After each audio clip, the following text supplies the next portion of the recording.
یک سوال اویدی طواف ویدا بود. همیشه حالتا شده بود است که مثلا حجی فازیده که عمره ده طواف ویدا را مقصد میکنی و رئیست باید همون روز برای یکی اگه اون سبب کتی 2 روز 3 روز ایستادن ممکنه.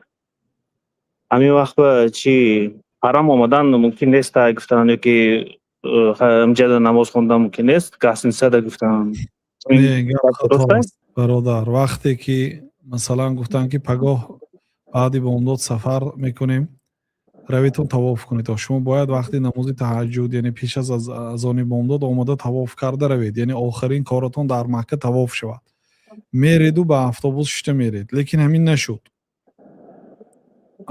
ریس اتمینید شد، اصلا سفر خب نمیکردگی شدن. در این صورت 2 روز دیگه ایستادید، روزی 2 روز که ایستادید با سفر معین کردن رفته طواف وداع کرده میبید و تا همون روز طواف کردن با کعبه رفتن اجازت است. این گپی خطا است که هم کسی همین گپ گفته باشد. پیامبر علیه الصلاة و السلام فرمودن که اجعلوا آخر عهدکم بالبیت طوافا، آخرین کاراتون در مکه طواف باشد. گفتن در گسنسه شتن نه، 2 روز در گسنسه شتید و چی فایده؟ باید بیاید حرم بیاید و با پیش از سفر طواف کنید. او طواف وداعی کردگیتون اولش نافله میشد.